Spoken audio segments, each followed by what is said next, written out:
लोग? उम्मीद करता हूँ आप सब बहुत अच्छे होंगे। तो आज के इस सेशन में आप सबका बहुत बहुत स्वागत है। आज इस सेशन के अंदर हम इम्पोर्टेंट एसएसबी मिथ्स के बारे में बात करेंगे और वो भी फटाफट। और इन मिथ्स का आंसर कौन करेगा? इन मिथ्स का आंसर करेगा Shrish Tiwari, rank 69 Indian Military Academy में रैंक 69 रही है। जो सीडीएस 2022 हुआ था उसकी अब फाइनल मेरिट लिस्ट आउट है और उसके अंदर उसकी रैंक 69 रही है, तो वो उसके आंसर करेगा।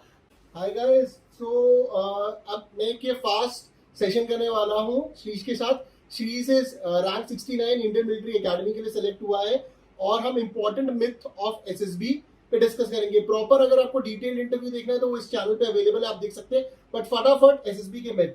सो श्रीश, इलाहाबाद रिजेक्शन सेंटर है, हाँ या ना? No sir. क्यों नहीं है वो rejection centre? I have got recommended from that only. ठीक है, तो आंसर मिल गया आपको। ठीक है, लक क्या इंपॉर्टेंट फैक्टर होता है एसएसबी के लिए? नो सर, ये एक तरह से कह सकते हैं, but hard work can overpower luck. ठीक है, मतलब थोड़ा फर्क पड़ता है, बट ये विदाउट मतलब हार्ड वर्क काम हो जाएगा। No sir, sir luck is just like an external factor which we can't control, we call it luck. ठीक है, okay. Do we need to be a topper in academics to get recommended? No sir. तुम topper हो? No sir. ठीक है, तो भैया just average, average is enough. ठीक है, 67 मार्क्स थे इसके मैथ्स के अंदर और उससे पहले पिछले 10th में उससे भी कम थे। नहीं सर, उतने ही थे। उतने ही थे, ठीक है। तो उसके बाद एकेडमिक्स में टॉपर होना कंपलसरी नहीं है, but you definitely need to know the reasons of what you getting.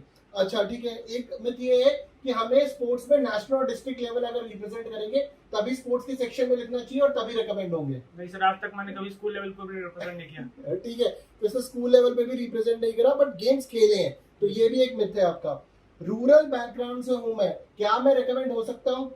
बिल्कुल सर। हाँ, हो सकता है वो। ठीक है, रूरल बैकग्राउंड वाले बच्चे बिल्कुल रिकमेंड सर। हो सकते हैं। क्या करना चाहिए उनको? सर बस एसएसबी के अपने प्रोसेस को समझें, अपने आप को एनालाइज करें, हो जाएंगे। कोई दिक्कत ठीक है, और ये एक और है, हिंदी मीडियम स्टूडेंट्स क्या ये रिकमेंड हो सकते हैं और इनको क्या करना चाहिए? नहीं। हाँ सर, हिंदी मीडियम में बस रिकमेंड हो सकते हैं, बस मेनली इनको इंग्लिश पे थोड़ा वर्क करना पड़ेगा। हाँ। अगर आप इंग्लिश बोल लेंगे अच्छा तो कोई दिक्कत नहीं, वहाँ पे पता नहीं चलेगा कौन हिंदी का कौन नहीं, वो तो सिर्फ पीएचडी मेंशन होता है हिंदी हाँ। मीडियम से।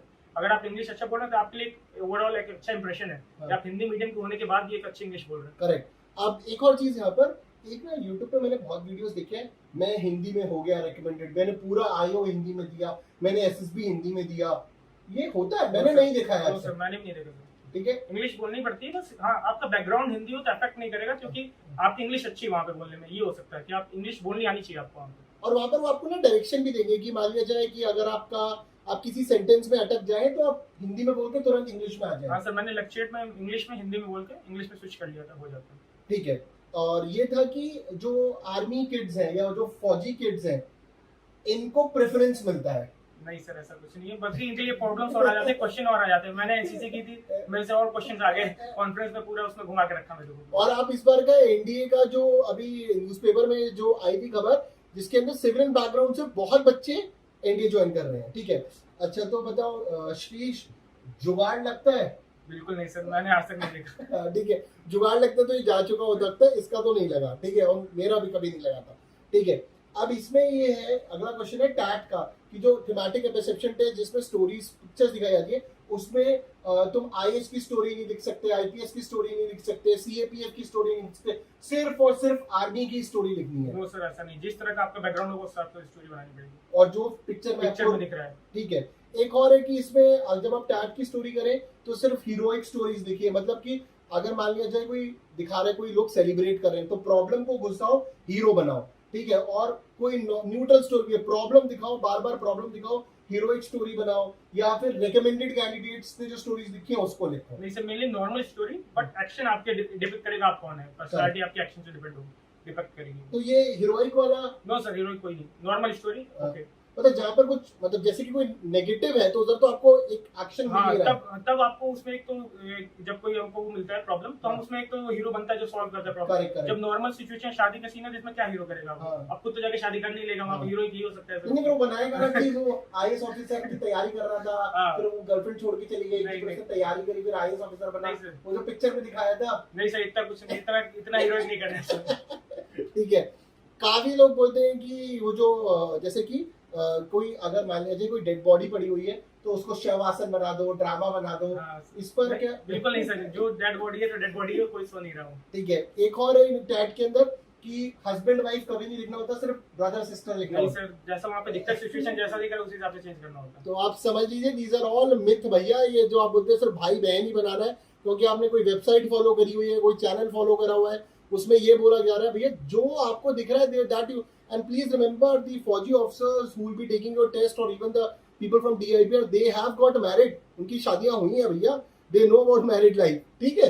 तो उसके बाद एक वैट और SRT में कि 60 वैट और 60 SRT नहीं करोगे तो रेकमेंड नहीं होंगे। जैसे क्वालिटी मैटर्स ओवर क्वांटिटी, हाँ। क्वालिटी ज्यादा होनी चाहिए आपकी, अच्छी होनी चाहिए, क्वांटिटी आपकी रहेगी भी कम तो वो हो जाएगी एडजस्ट, पर क्वालिटी भी कंप्रोमाइज नहीं होना चाहिए। क्वालिटी 60 SRT 38 SRTs करे थे इसने, वैट इसने कंप्लीट करे थे, बट SRT इसने करे थे। क्वालिटी इज इंपॉर्टेंट कि आप किस लेवल पे लिख रहे हैं, बस वो कन्विंस नहीं, कन्विंसिंग करी कैसे उस पर फोकस करिए। उसके बाद PPDT के अंदर अगर तुम्हारी कॉमन स्टोरी बनती है, ठीक है, तुम्हारी कॉमन स्टोरी बननी चाहिए तभी तुम स्क्रीनिंग होगे। नहीं सर, मेरी आज तक ना कॉमन स्टोरी PPDT में बनी, ना GT में, ना GD में तो कंक्लूजन होता नहीं, लेकिन ना GT में बनी ना स्क्रीनिंग में बनी, कहीं नहीं कॉमन कहीं नहीं बनी है, ठीक है। तो अगर आपकी कॉमन, जैसे इसने मेन इंटरव्यू में भी बताया हुआ है कि अगर आपकी कॉमन स्टोरी नहीं भी बनती है तो जो बन रही है उसमें पॉइंट्स को डेफिनेटली पिच इन करें। इसका डिटेल्ड आंसर इसने मेन इंटरव्यू में दिया हुआ है, तो वहां देख सकते हैं, ठीक है। एक और ये कि GTO में बंदे को भाई तुझे बिल्कुल अलग होना चाहिए, तू हटके होना चाहिए, तुझे इनिशिएटिव दूसरे को नहीं बोलने देना चाहिए, तू फट्टा बल्ली रस्सा या बांध ले गले के अंदर और चलना चाहिए, सब कुछ अलग दिखना चाहिए। ये क्या नहीं है? सर, बिल्कुल वहाँ पे सबको बिल्कुल मतलब ग्रुप मिल के रहना चाहिए, तुम घुल मिल के, पता ही नहीं चले कि आप हो वहाँ पे एकदम अलग। हाँ। मतलब ग्रुप को आगे बढ़ाना होता है, उसमें आपको इंडिविजुअल परफॉर्मेंस उधर इंडिविजुअली नहीं दिखाना अपने आप को, हाँ। आपको ग्रुप को आगे लीड करना है। ठीक है। एक और GTO का है कि भैया इंडिविजुअल ऑब्स्टिकल में जैसे 10 ऑब्स्टिकल होते हैं तो कर लो तो 50 नंबर कुछ मिलते हैं, और अगर तुम 2 बार कर लो तो 100 नंबर। तो बच्चे बोलते हैं कि हम ऐसे 100 कर लेंगे, बाकी 200-250 नंबर इधर उधर से। नहीं सर, वो उसका अलग होता है, वो तो GTO का अलग, वो अलग पार्ट है, उससे ऐसा कुछ ऐसे नहीं सर, मतलब ऐसा कुछ नहीं। ऐसा कुछ नहीं है, ठीक है। उसके बाद कमांड टास्क में ये है कि अगर आपको मल्टीपल बार बुलाया जाएगा तो आप रेकमेंडेड हो। नहीं सर, मुझे तो एक दो बार बुलाया गया था बस, ठीक है, और कई बार नहीं भी बुलाया जाता, वो भी रिकमेंडेड रेकमेंड हो जाते हैं। तो दीज वर मेजर मिथ जो मैंने शीश के साथ करे, करीबन 13-14 मिथ्स हैं ये।